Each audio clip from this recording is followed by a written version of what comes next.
The EU ASEP program came in way back 2020, and it came in three components in terms of grant from the European Union, and the intention of which is to improve the social and economic life of the farmers, so that instead of just the basic lighting in solar home systems, the solar-powered facility will likewise augment their livelihood activities of these farmers. So yung livelihood component of it is supported by the solar-powered facility.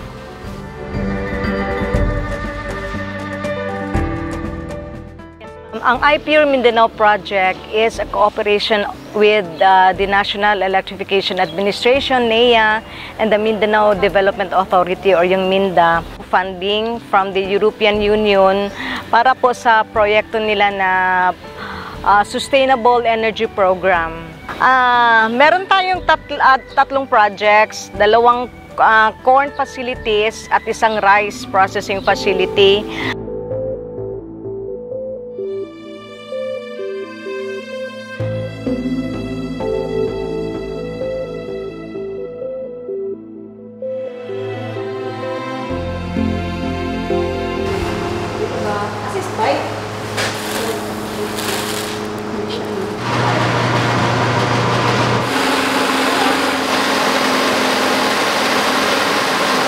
Ako po si Cheryl Tobli Pascua, 41 years old.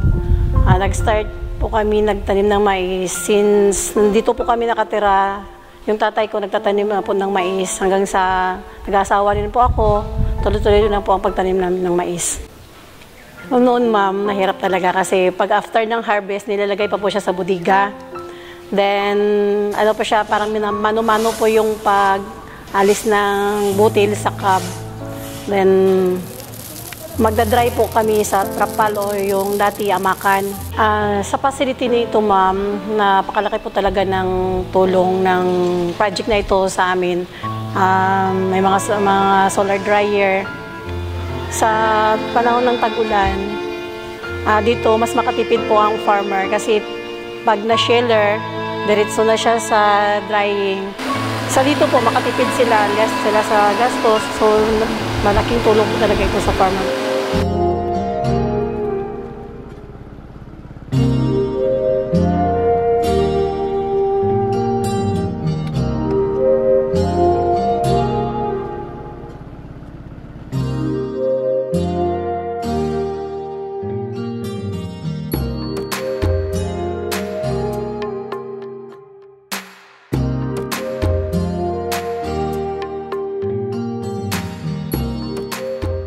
Ako po si Mr. Roji Titanate, presidente po ng pinagkaisang magbubukid ng Maybula or PMM. 45 years old and almost 30 years na po kaming nagsasaka po ma'am. Ang maitutulong po nitong project na to sa amin ma'am, napakalaki po. Unang-una po, regarding po sa storage ng palay namin. Opo, regarding po ma'am, kunyari, pag nag-harvest season po, tapos tag-ulan, so mayroon po kaming facility na pwede namin magamit. So yung palay namin, hindi mabubulok, kasi nga mayroong solar dryer na pwede namin ibilad yung palay. Yung rice mill naman po, ang advantage po niyan sa amin, ang may tutulong po nito sa asosasyon ma'am is magkakaroon po kami ng income, makaka-generate kami through this rice mill. And kung oras gusto ng member namin na magpagiling, nandyan po siya available.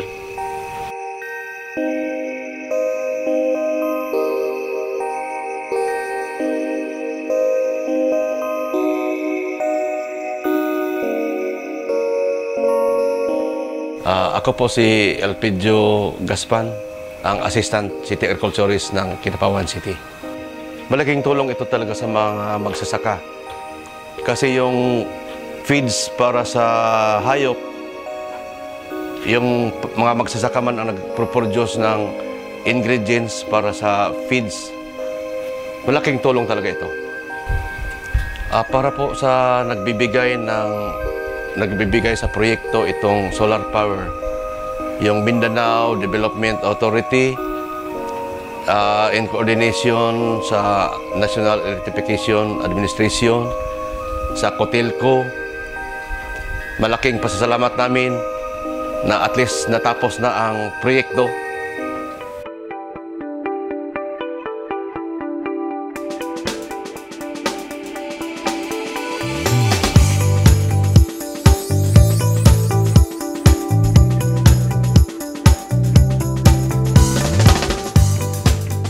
Ako po si Edgar Parane from One Renewable, yung sa seaweed dryer Tawi-Tawi. Bali yung sa seaweed ma'am, solar assisted siya.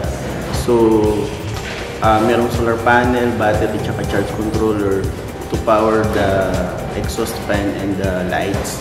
So ang purpose ng exhaust fan is pag halimbawa nandun na yung seaweed sa loob, then ilalabas ng exhaust fan yung moisture para mabilis yung drying. I'm Jomar G. Sibiliano, the Technical Services Department Manager of Socelco. I'm also handling the solar projects of Socelco. We were also selected to be a beneficiary of the IPR projects, and as we were informed, we chose one beneficiary per municipality in our off-grid areas, and these are the municipalities of Lipac, Calamansig, Bagong Bayan, and Senator Nini Aquino.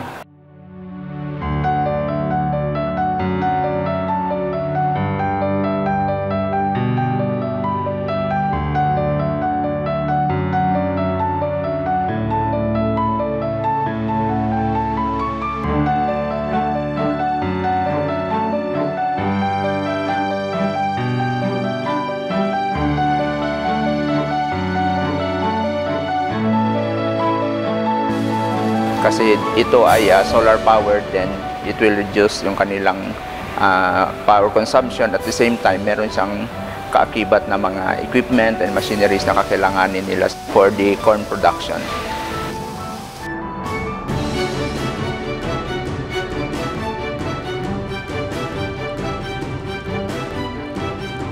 Yung pong aming Libac Municipality, sila po yung beneficiary ng water system, solar-powered water system. And for the Senator Nini Aquino, naka-receive din po sila ng water system, solar-powered water system.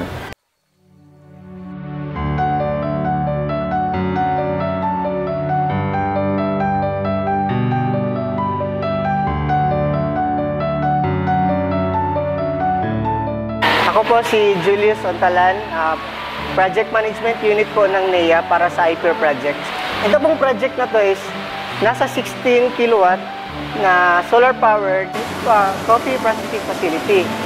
Ang benefit po nito is makakatipid po yung farmers natin sa electric bills nila. Bali po, ang role po ni NEA is sila po yung main applicant para po magka-budget po.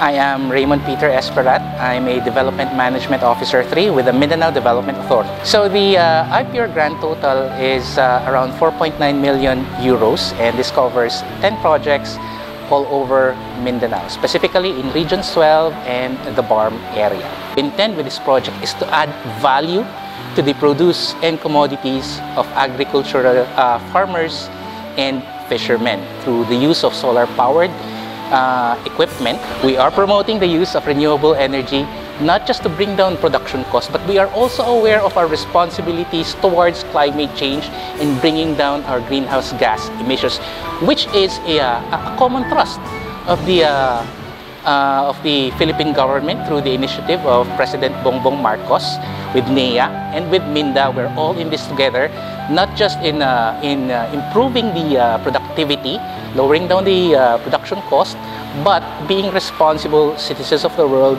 by bringing down our GHG emissions and adapting to the changes, effects of climate change.